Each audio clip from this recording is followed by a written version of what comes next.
The Process of Production of Capital. Part 8. So-called Primitive Accumulation.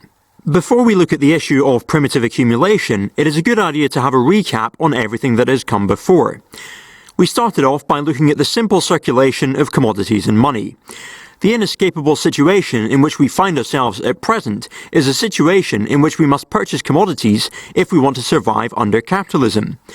We analysed the commodity and found that it conceals a social relation. That social relation consists in the fact that the values of commodities are determined by the quantity of socially necessary labour time. Value is a social relation between people mediated through objects which appears as if it is a property of the thing itself. We then looked at how money functions as a measure of this value. We looked at the metamorphosis of commodities, and we saw that different groups of people in a market society relate to money in different ways. We then looked at the transformation of money into capital.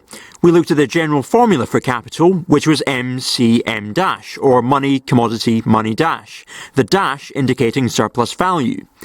We saw that labour power is a special kind of commodity which has the unusual quality of being a source of value, and it is this unusual quality which the money owner intends to use to their benefit.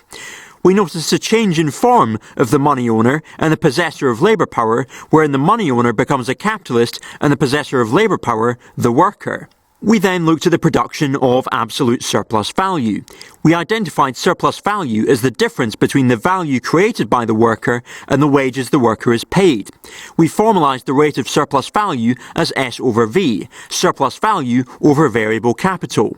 We saw that from a capitalist point of view, more value can be extracted from the worker with a longer working day, and we looked at the struggle over the working day historically.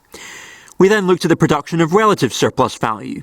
We saw that the capitalist could, with the application of machinery and with organisational cooperation, increase the productivity of labour, cheapen the value of wage goods, and in doing so, decrease the amount of socially necessary labour time needed to reproduce the worker without a compensatory shortening of the working day. We then looked at absolute and relative surplus value together and examined some of the combined circumstances which result in changing magnitudes of the price of labour power and of surplus value.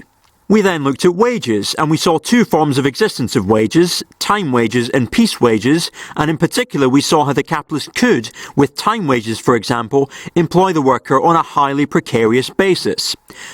The process of accumulation of capital was then examined, and we saw that the capitalist does not just take the surplus value for their own consumption, but under the law of competition, which is yet to be analysed, they reinvest some proportion of the surplus back into their business.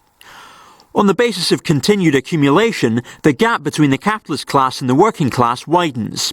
There develops an industrial reserve army of the unemployed who serve to replace workers who demand higher wages.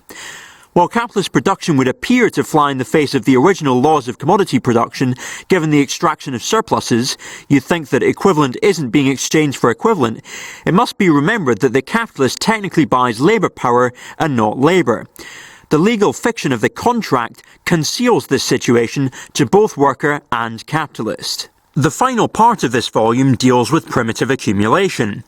Primitive accumulation can be understood as a historical theory about the origins of capitalism, how non-capitalist social relations are changed into capitalist social relations. We've seen that the capitalist system must reproduce the capitalist class on the one hand and the working class on the other.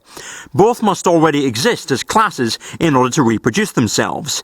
Existence is a condition for reproduction, and reproduction a condition for existence. But the capital relation itself can't come from nowhere, can it? Marx writes, "The capital relation presupposes a complete separation between the workers and the ownership of the conditions for the realisation of their labour. As soon as capitalist production stands on its own feet, it not only maintains this separation, but reproduces it on a constantly extending scale. The process, therefore, which creates the capital relation can be nothing other than the process which divorces the worker from the ownership of the conditions of his own labour. It is a process which operates two transformations, whereby the social means of subsistence and production are turned into capital and the immediate producers are turned into wage labourers. So-called primitive accumulation, therefore, is nothing else than the historical process of divorcing the producer from the means of production." Marx, in the following chapters, goes into detail about primitive accumulation and what that actually looked like historically. This includes a study of, for example, the enclosures and the Highland clearances, the means by which the Duchess of Sutherland appropriated 794,000 acres of land from 1814 to 1820 were coercive. 15,000 inhabitants of the county of Sutherland were systematically rooted out. Marx writes of how their villages were destroyed and burnt, and how one old woman was burnt to death in the flames of the hut she refused to leave. It was British soldiers that were enforcing this. Marx also goes into detail about vagabond laws, which involved physical torture and the forcing down of wages by Act of Parliament. These are important things to bear in mind when people describe capitalism as a peaceful system. That claim is ahistorical. In addition to this history, the coercion that the capitalist system employs to keep the worker separate from the means of production is ongoing. Workers who, for example, occupy a factory and begin organising production on our own initiatives come up against the police.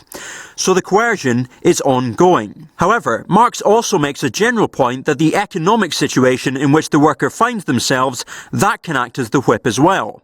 He says, "It is not enough that the conditions of labour are concentrated at one pole of society in the shape of capital, while at the other pole are grouped masses of men who have nothing to sell but their labour power. Nor is it enough that they are compelled to sell themselves voluntarily. The advance of capitalist production develops a working class which, by education, tradition and habit, looks upon the requirements of that mode of production as self-evident natural laws. The organisation of the capitalist process of production, once it is fully developed, breaks down all resistance. The constant generation of a relative surplus population keeps the law of supply and demand of labour, and therefore wages, within narrow limits which correspond to capital's valorisation requirements. The silent compulsion of economic relations sets the seal on the domination of the capitalist over the worker. Direct extra economic force is still of course used, but only in exceptional cases." Noam Chomsky has written about how, in totalitarian societies, physical violence and the politics of the jackboot are employed to keep the population in line. On the other hand, in so-called liberal democratic societies, violence is used more sparingly relative to totalitarian societies, and we know that a huge system of thought control has developed, namely the manufacture of the consent of the governed, through the corporate media. I wonder what Marx would have to say about the television, which didn't exist in his day. Also, primitive accumulation historically was bound up with the politics of colonisation and empire, and Marx wrote a few things about the English East India Company. Chomsky has written about the East India Company as well. The slave trade, while formally abolished, essentially continued as a system of indentured servitude, and the East India Company was a part of that. They had a system where the workers were made to appear in front of a magistrate and declare that they were doing it voluntarily. Remember the legal fiction of the contract. Towards the end of this volume, Marx looks to the future and predicts the expropriation of capital by the working class. On my view, that's one possible future, and that will only happen if we make it happen. And if we plan to survive the climate emergency, a far worse threat than coronavirus, we need to make it happen. If Marx were here today, he would be saying to get organised. What am I interested in after reading Volume 1? I'm interested in the reproduction of libertarian communism, workers developing the skills to self-manage, and the problem of socialist transformation and how we're going to go about doing that. I'm also interested in productive forces. What are the conditions under which the productive forces can be allowed to develop without destroying the ecosystem? For this series, I've not only had to read and digest this epic volume in its entirety, but also skim over it a second time, and I hope you can appreciate that in my absence from YouTube, I haven't just been doing nothing. It takes a great deal of work to understand Marx's Capital, and in my opinion, it's worth doing that work, because you get an extended argument at the end of the day. In the time I've been away, I've also read Volume 2. I'm one of those rare people that especially likes Volume 2, so once this series has sunk into your brains, I'm going to hopefully put together a series on Volume 2, which would possibly be a 3-part series. 1 part on the circuits of capital, 1 part on turnover, and 1 part on the reproduction and the circulation of the total social capital. I might amalgamate the parts into one, depending on how much material I can produce from each part. Many thanks for your attention. Again, I implore you to donate to the Swarm Collective, sex worker advocacy and resistance movement, which is creating a hardship fund for sex workers at swarmcollective.org/donate. This has been Libertarian Socialist Rants. Thanks for watching.